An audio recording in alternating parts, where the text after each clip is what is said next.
and he went out of his way to avoid giving her any money when she needed it. He was not the best of fathers. In Munich, he also was not so great. He was in charge of working with poor people, and he helped reduce the problem of poverty. He did this by distributing blankets to the poor that had been infected with typhus. He was also in charge of munitions for the army. He studied the chemistry and the explosive force of gunpowder, and he's most famous for his experiment in drilling out a cannon with a dull drill, in which the heat generated seemed absolutely limited. Lavoisier's theory, remember he made, I mentioned yesterday, what's called the caloric theory, that there was this material called caloric in oven. And this was very simple in applications to the majority of experiments, and gave a fair amount of the elementary phenomena of what's called the change of state. That is, melting and freezing, melting or boiling or condensing. It had much more serious difficulties in trying to explain the production of heat by friction, or the changes of temperatures that happen when you compress or expand the gas. Still, it did a reasonable amount for most experiments.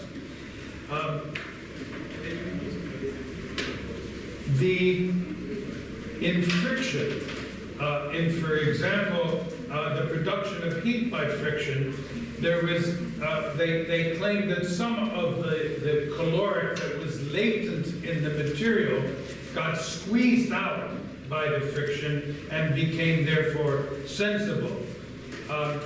They supposed that therefore that the rubbed off stuff, the abraded portion, would have less capacity for heat than the original material. And that's a perfectly logical thing, even though it's incorrect.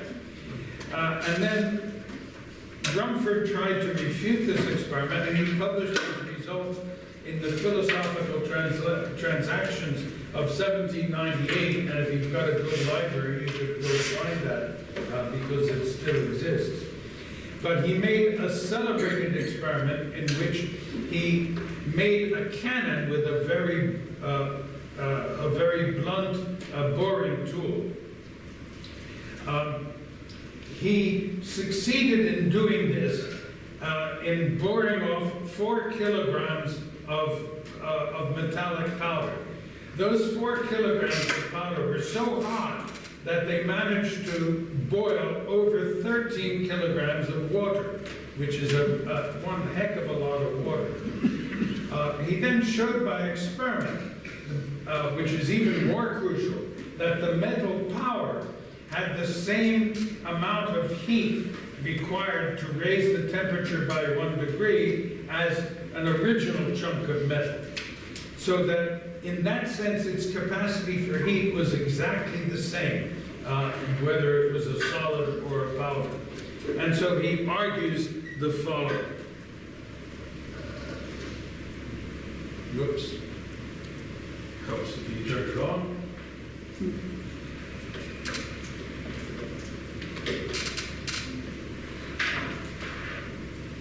So how could 4 kilograms of powder manage to boil 13 kilograms of water? So heat, he says, is not a material substance, something of the nature of motion. Unfortunately for Rumford's historical importance, he never quite got the connection that heat is a form of energy, which is the really crucial concept. Now, he was, as I've said, a fairly nasty man and managed to infect lots of poor people, but he did some very positive things. For instance, in Germany, he introduced the potato as food. He did a great deal to to increase the efficiency of cooking materials. He was the inventor of the double boiler and of the drip coffee maker. He also designed the Englischer Garten in Munich, which was at that time the largest municipal garden in the world. And he designed what is called the Rumford Fireplace, and this was of great delight back in the 1960s when lots of people adopted them. And they are much more efficient at putting heat out into the room. You can see, rather than these going straight back, they slow, and they put much more heat out than, whereas ordinary fireplaces, most of the heat goes straight up the chimney. Rumford's experiment, however, with the cannon was not quite conclusive enough. And the reason was this, because the supporters of the Lavoisier's caloric theory used the phrase capacity for heat in two entirely distinct senses, without any real clear idea of the difference between them. The phrase capacity for heat might denote the total quantity of heat contained in a body, and we have no way of measuring that because heat is energy and not a substance. But we use the phrase today to signify the amount of heat required to raise the temperature of a body by 1 degree. And that's a very different thing than the amount of heat that you might have in a body. Rumford showed that the powder and the solid metal required the same amount of heat, as I said, to raise the temperature by 1 degree. But he didn't prove that they contained equal quantities of heat, which was the point of issue. And quantities of heat, of course, as I've said, is a meaningless concept anyway. Just as an aside, and for me at least an interesting fact, is when I was looking for sources of information about these people, there were, or are, not surprisingly, biographies of all of these great thinkers. There's also a dictionary of scientific biography, which exists in some 16 or 17 volumes. It's quite big, and it lists nearly all of the great thinkers of the past 4,000 years. 16 volumes. These biographies specify a great deal about the lives and works of every thinker, but in doing so, a full book creates a very realistic picture of these people as human beings, with both their triumphs and their faults, whereas the dictionary gives a much more cursory look, and I find it really quite biased. There are no dark sides, no stories about them as fallible human souls. So it has to be read, if ever you read that, with quite a sense of caution. That's enough for Mr. Rumford. I want to go on to Joseph Black, a Scot of great distinction in a century when Scotland produced an awful lot of Enlightenment thinkers, such as Joseph Black, David Hume, Adam Smith, James Watt, and quite a number of others. Black, however, was born not in Scotland, but in Bordeaux, France, back in 1728. His father, John Black, who was a Scot born in Belfast, had gone to Bordeaux as an adult to set up a business as a wine merchant. He and his wife had 13 children, all of whom survived to adulthood. They were good friends because they lived in Bordeaux with Montesquieu, one of my favorite thinkers of the French, who lived in that area. And so Joseph's first language was French, but his mother made sure that all the children learned English as well. You can get my bottle of water. At 12 years old, he was sent from Bordeaux to Belfast to school. The idea of sending a 12-year-old that far away from home is a very strange, staggering idea. At 16, he entered the University of Glasgow. He studied medicine and he practiced as a physician. But medicine was also the usual means of studying various sciences at the time. And by 21, he was studying what was then a rather new science of chemistry, as it was developing into an experimental science and separating itself from alchemy. A picture of Mr. Black, Dr. Black, I guess.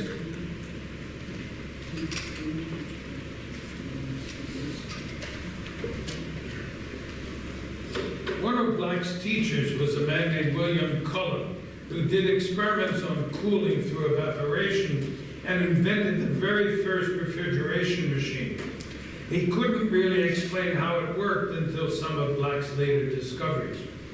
It was also from studying the results of Cullen's refrigerator that gave James Watt his insight into the steam engine. We'll get to that in a bit. At 23, in year 1751, Black moved to Edinburgh to further his medical education, and he began chemical explorations as well. The study of alkali matter was very popular in medical treatment, and such treatments were considered useful in dealing with patients having kidney stones. There were some, not surprisingly, awfully weird recipes involving all sorts of plants and herbs. One of my favorite is called swine cress, and it was very important and had nothing whatsoever to do with pigs. It's rather a weed considered useful medically. But in working with various materials and in heating and cooling such things, he discovered a gas which he called fixed air and we call carbon dioxide. So he is the real inventor or discoverer of carbon dioxide. Carbon dioxide, of course, is the thing we read about all the time as one of the major causes of global warming. And global warming, I'm afraid, is likely the greatest threat at present to human survival, along with nuclear war, I guess. Except nuclear war has the chance, or the opportunity, if you will, to eliminate human life in about 2 hours, where global warming may take a few decades. Black returned to Glasgow in 1756 as a professor of medicine and a lecturer in chemistry. He was a good friend of Adam Smith, who was 5 years older, and was also a close friend with a man named James Hutton. Hutton is not sufficiently well known, I think, but he deserves to be, because he is probably the true father of geology as we know it today, and he was deeply interested in the mountains of Scotland. He's really the first person that we know of, at least, to understand the concept of deep time, the remarkable age of the Earth. He understood that the Earth had to be hot in the center, which of course it is, and much credit for this remarkable theory of geology is given to Charles Lyell, another Scot of the 19th century, but Hutton was well before him. However, Lyell gave volume 1 of his great opus, The Theory of Geology, to a man named Robert Fitzroy, who was the captain of the Beagle just before it sailed. And Lyell asked the naturalist of that ship, one Charles Darwin, to look for peculiar rocks, which he certainly found. While at Glasgow, Black did the experiments for which he's most famous. In 1761 and 62, he noticed that when ice melts, it changes its state from solid to liquid without changing its temperature. This is what I've called in the past latent heat. It goes from ice at 0 to water at 0, and then it increases its temperature and melts. The heat really goes to break the bonds between molecules and separate them by a greater distance. Is this working well? Sorry? Okay, super. Thanks. I've got my expert here. I don't know how to do any of these things.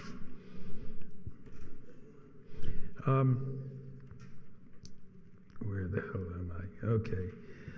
it breaks the bonds that hold molecules together. These are electrical bonds that hold molecules, and they get broken. And the heat added is hidden because all that's happening is not making the molecules go any faster, but separating them over a greater distance. He found the same to be true as in boiling, as water passes from liquid at 100 to gas at 100. And I've talked about this before. But Black was the first to actually measure how much this energy this really took, or heat this really took. And then he was in Edinburgh in 1766, and then he did not do much scientific work, but concentrated mostly on his medical work. He was the physician attending David Hume, who died in 1776, and Adam Smith when he died in 1790. He himself died apparently peacefully in 1799. This brings me to James Watt, born in 1736 in west central lowlands of Scotland at a town called Greenock. He came from a well-to-do and well-educated family, but he was a rather sickly child, and he continued to suffer from migraine headaches throughout his whole life. His father, also named James, and Greenock is on the River Clyde, so this father, also James, had a good business as a shipwright. His mother came from a wealthy family and was a very well-educated woman. And because James was not well as a child, she took charge of his education. When he finally went to school, he showed a serious interest in mathematics and not much else. When he left school, he worked first in his father's business, where he showed a lot of skill in making engineering models and instruments. Then he went to Glasgow to seek employment as an instrument maker. There is Mr. Watt. He wanted to set up his own business as an instrument maker, but there was a real problem in doing this. Normally, he had not pursued an apprenticeship. And normally, if you do, the person under whom you do this apprenticeship sets up a business for you and makes the necessary introductions to help get you started. And he had none of that. But he did have a stroke of good fortune when a ship arrived from the West Indies with some astronomical instruments that were shipped from Jamaica to the University of Glasgow. They needed repairing and refurbishment after the voyage, and that job was given to Watt. And he did it quite well because they actually paid him, and they asked him to set up a workshop associated with the observatory of the university. He became good friends with two professors there, the scientist Joseph Black and the economist Adam Smith. Watt was, of course, most famous for his invention of the steam engine. The story is often told that he was inspired by watching a boiling tea kettle lift the lid by the steam. And this is an apocryphal story, rather like Newton and the falling apple. In reality, he did not invent the steam engine, but he made a huge improvement in what existed at the time called the Newcomen engine, which had been around already for 50 years and was used in pumping water from coal mines, but was barely efficient at all. Now, oh, bloody hell. In order to show things on this ancient computer here, I write these slides on a modern Mac computer, and then I have to translate them to ancient machine. And sometimes it doesn't work. This thing here is a beautiful moving picture of the Newcomen engine. However, so I apologize. It doesn't seem to work. Damn. But the Newcomen engine has the following problem. Let me see if, that doesn't work either, damn. What it does is it boils water to make steam, and then that steam goes into, moves a piston up. And when that piston goes up, a valve opens and puts new cold water in, which then has to be boiled. So it's inefficient, and the reason it's inefficient is because every time it has to reboil the water. So that instead of you getting steam all the time in this engine, you're using most of the heat from the fire to boil the water. Very inefficient, didn't work very well. What Watt has managed to do in his engine, which a gift decompressor is needed, whatever the hell that is, what he managed to do was boil the water in a separate chamber and have only steam in the expansion chamber, and therefore it was much more efficient. Oh well, sorry. I'll see if I can't get that fixed somehow. So the Newcomen engine used the same chamber for the motion of a driving piston and for the condensation of the steam, but Watt separated them, and it was much more efficient. So he made this realization, and he was able then to make a model engine within the space of under a year. However, making a large-scale version of a real engine was very difficult. And the problem was in machining.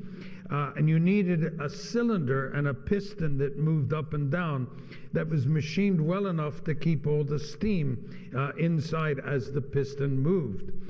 And what we understand today as a machinist did not exist in his time. The only people who dealt with metals of this sort were blacksmiths, and they were not very competent. So making a large-scale model was not possible for them. Watt had some money, but he spent that all on looking for a machinist. So eventually, he joined forces with an establishment in Birmingham that was owned by a man named Matthew Bolton. And the firm of Bolton and Watt lasted for many years and made them both very wealthy. The problem was solved as much research had been done into the precision meaning of cannons. And so people had learned how to make cannons. This is one of the earliest, and by no means the last, examples of where warfare contributes to science, and of course vice versa, as we saw with, say, the invention of the atom bomb. The first engines were again of the kind where the piston went up and down, and the engine could only deliver such motion. And so engines were again mainly used for pumping water from mine shafts, although the Watt engine was an awful lot more efficient than the Newcomen engine. But Watt was a very inventive man, and Bolton encouraged him greatly to change the engine from one which had basically just this normal reciprocal motion into engines which could produce rotational power and could be used for a much wider range. And so this is not a moving image, so it tends to work. And so this is an actual model, an actual version of one of Watt's early rotary steam engines. And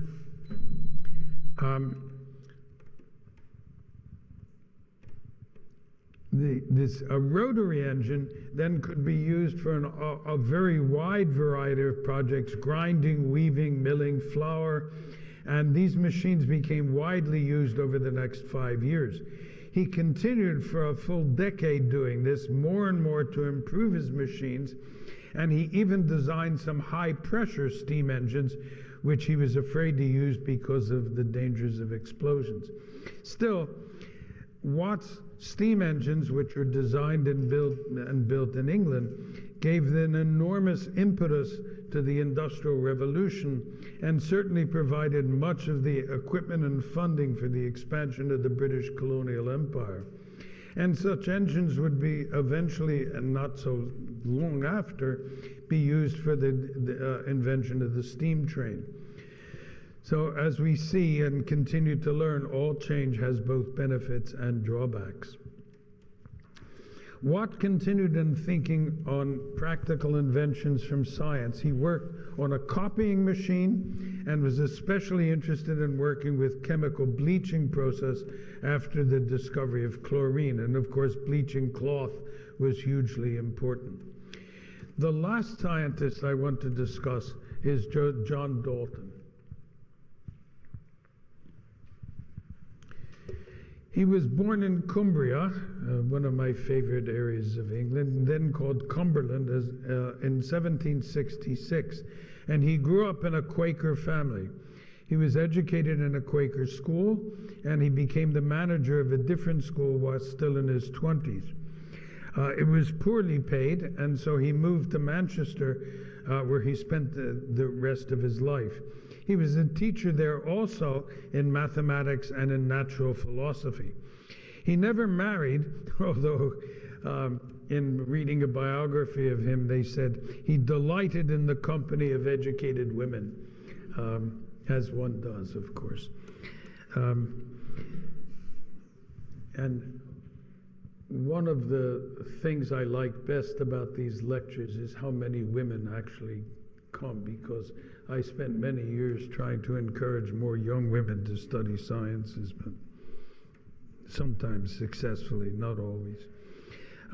Anyway, he was a teacher in mathematics there, and as I said, he never married, but he seems to have done little beside work, except the occasional game of bowls, which he liked.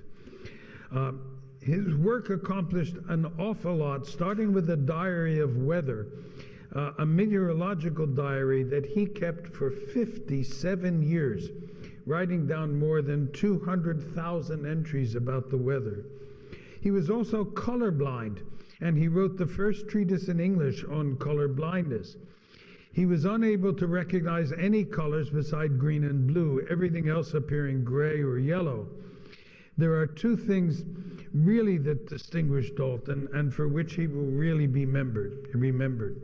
The first of these is called the law of partial pressures, and just says that the total pressure of a mixture of gases is just the sum of the pressures of each of the component gases.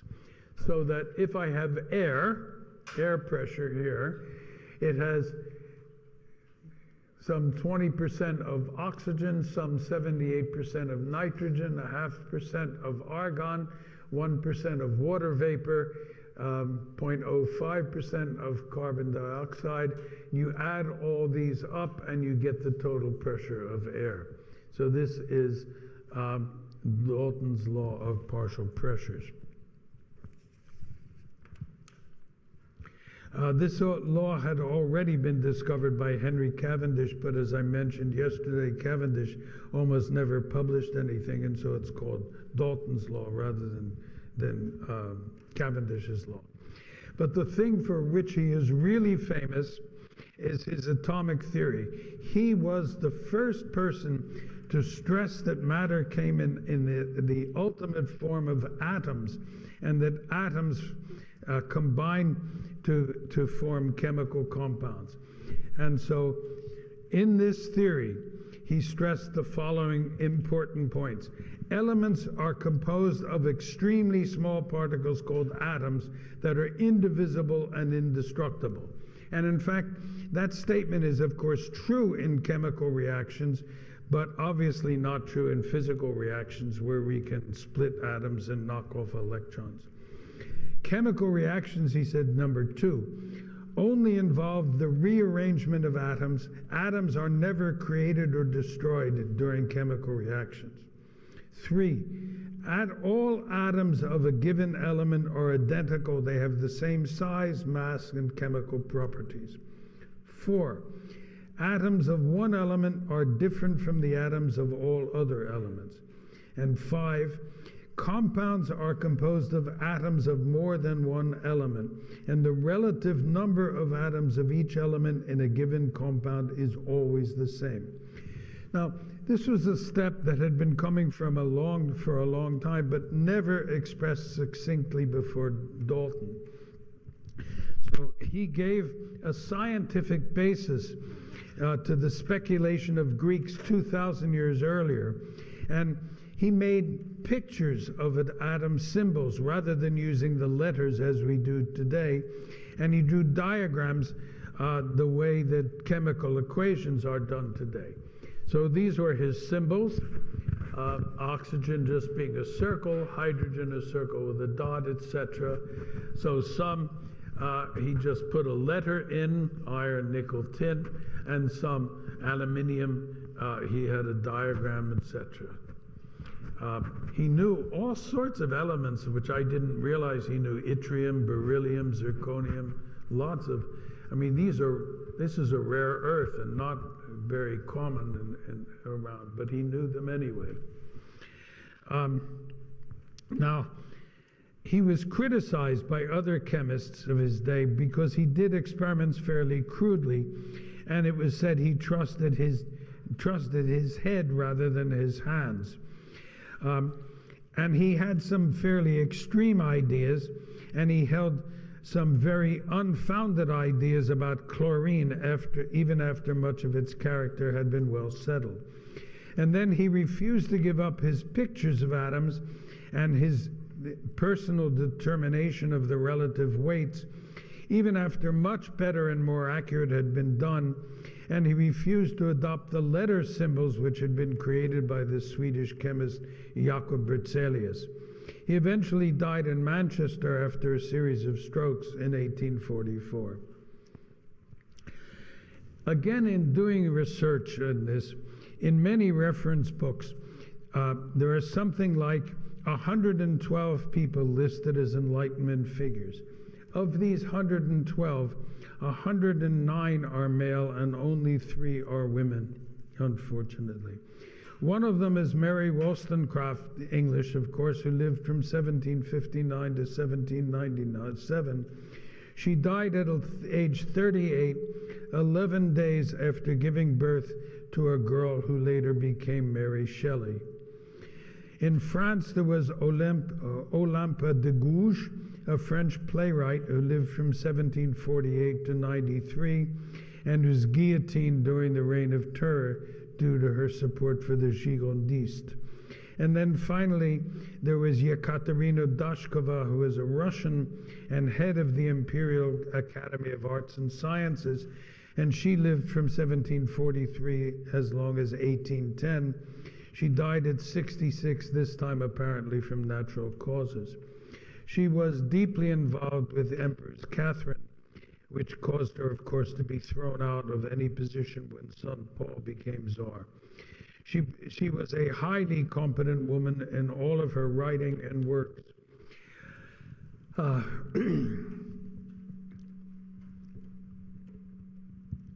The Enlightenment, as I've said several times, was the result of the growth of science following Isaac Newton. And this was a time when the rights of individuals became important, when liberal societies became possible, when individual freedoms became respected. It's the true beginning of the modern world in which we live, and it went on for much of the 18th century, but clearly, as I've said again, tried to adopt principles which work well within the strictures of the natural world to the worlds of human society and politics where they're clearly not applicable. People such as Diderot and Montesquieu were followed by others such as Helvetius, who pushed well beyond what is sensible. Obviously, a reaction to all of this became prominent, some of which, again, was quite reasonable, while some was, as we shall see, truly horrific. Much of the Romantic movement was in reaction to the Enlightenment, and not much of that was what you and I might think of as romantic. The question that arose from the Enlightenment, one which Isaiah Berlin, amongst other addresses, is how far individual liberty should be constrained in the name of society and of the common good. The more radical Enlightenment thinkers created what was called constrained systems, and such constraints can often lead to authoritarian conclusions, and Berlin at least was assiduous in noting that all states tend to restrict the freedom of the individual in the name of the common good.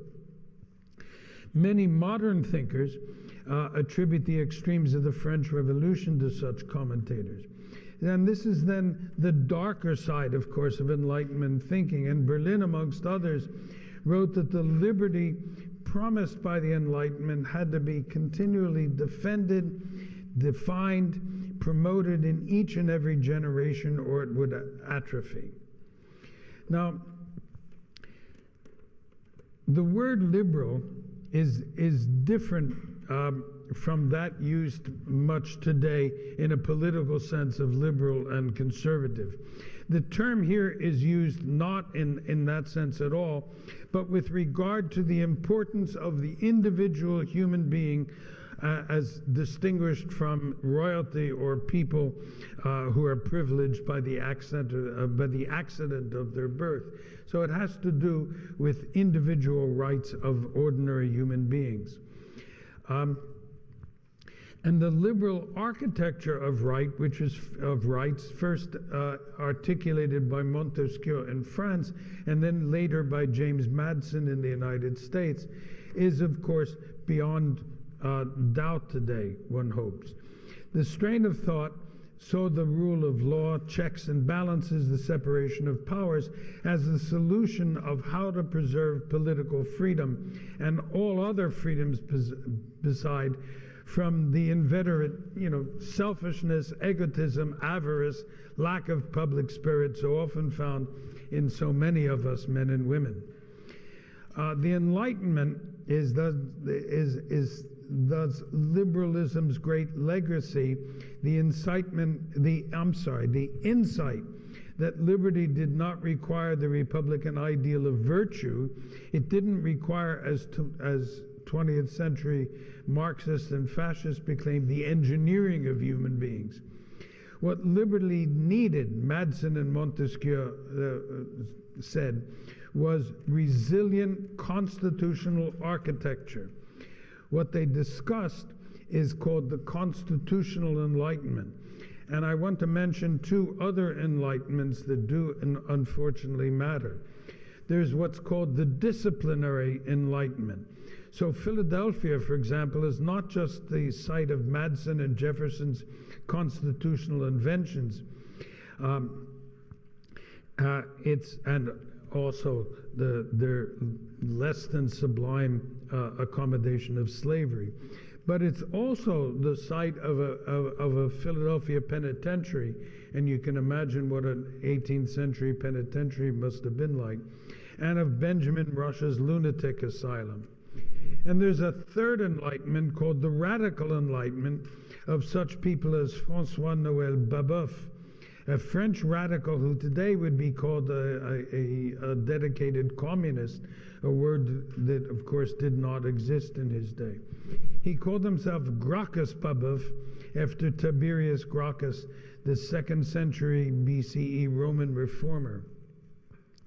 He was sufficiently radical that he was guillotined in 1797, and even the few Jacobins who remained after the death of Robespierre couldn't save him. So these latter two enlightenments are not nearly as socially beneficial as the Constitutional Enlightenment.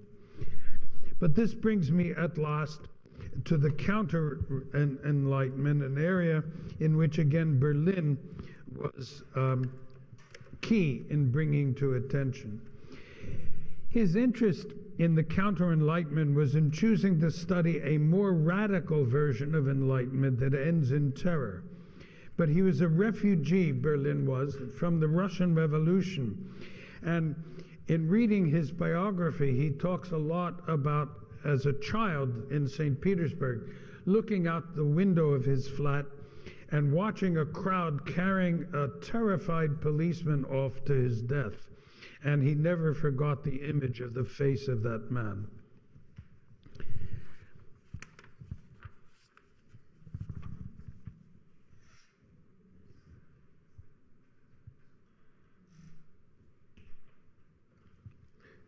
He was preoccupied in trying to understand visions of human liberalism that originated Enlightenment and was narrated later and nurtured by various 19th century Russian thinkers that he has done a lot to recoup for modern times.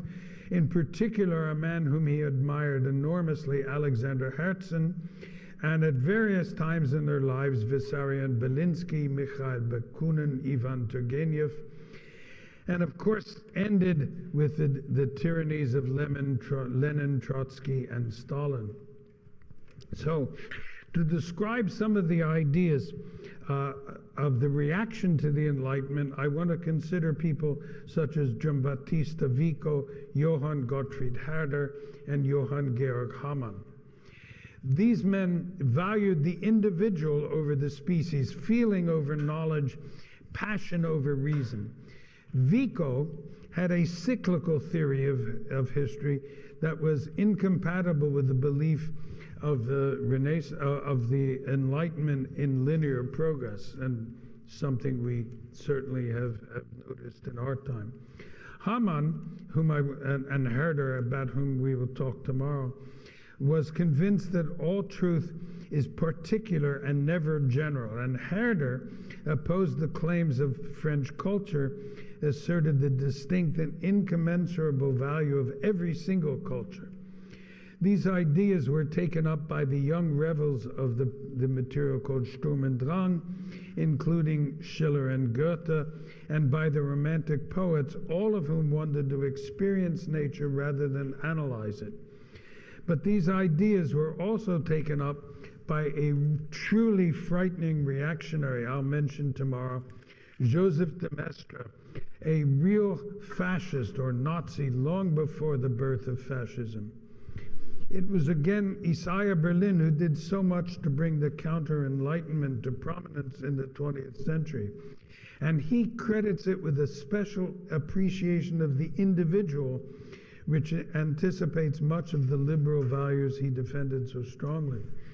Parts of the Enlightenment, on the other hand, can be seen as an archetype of various utopian schemes to benefit humans by turning us into a homogeneous body governed by reason.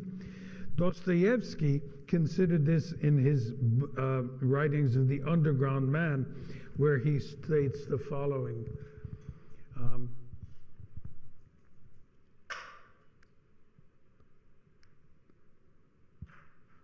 It'll be awfully boring if everything is plotted out, but everything will be eminently sensible.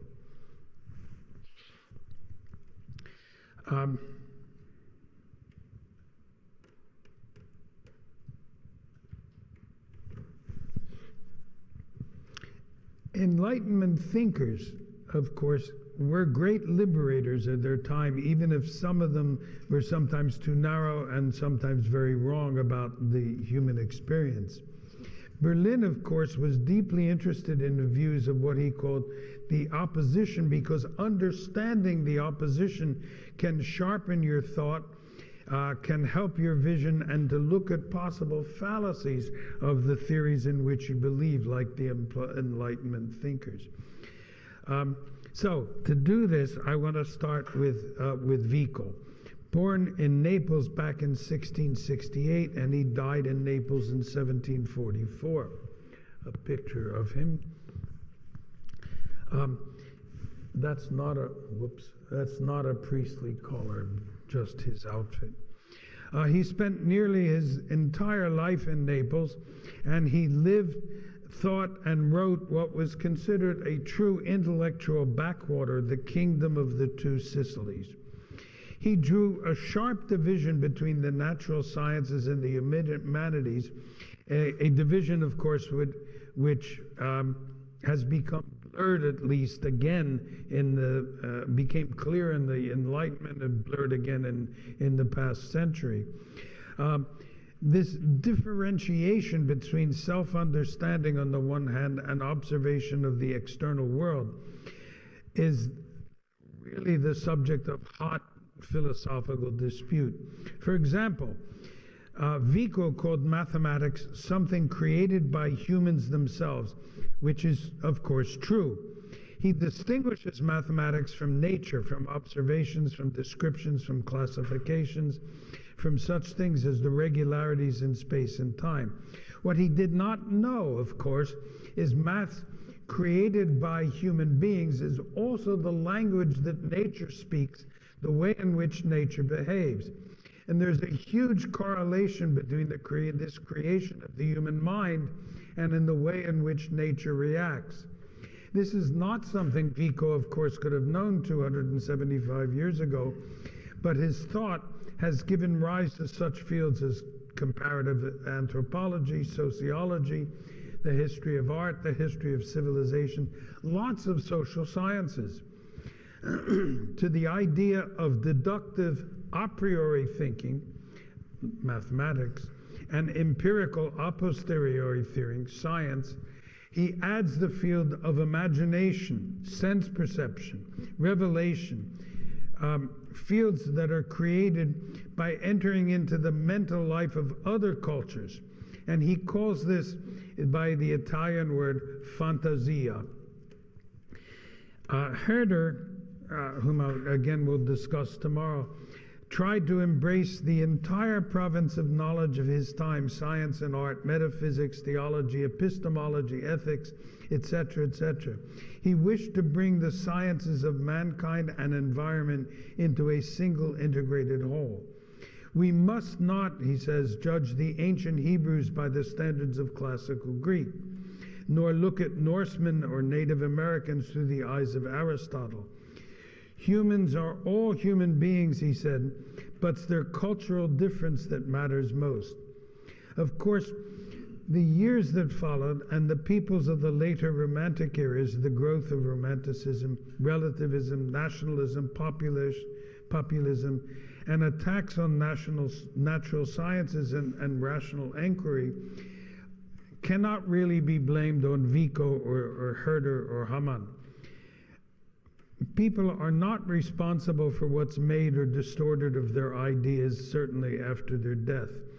Lots of original thinkers, Plato, Kant, Descartes, Spinoza, Rousseau, Hegel, Marx, Freud, have all suffered from their followers and distorters.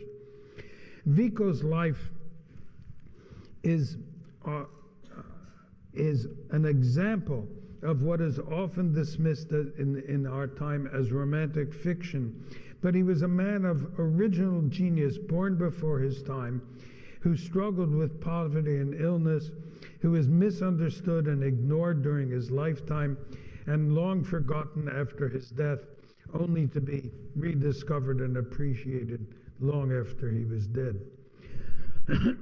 He had various positions in Naples, generally at a very modest salary, barely enough to cover expenses. He lectured at local universities, and he gave lectures, some of which contained many of his most original ideas.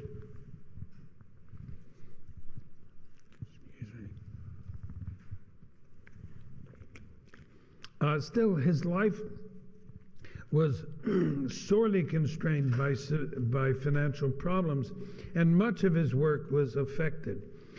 The political machinations of his time, Naples was controlled first by the Spaniards, then they were driven out by the Austrians.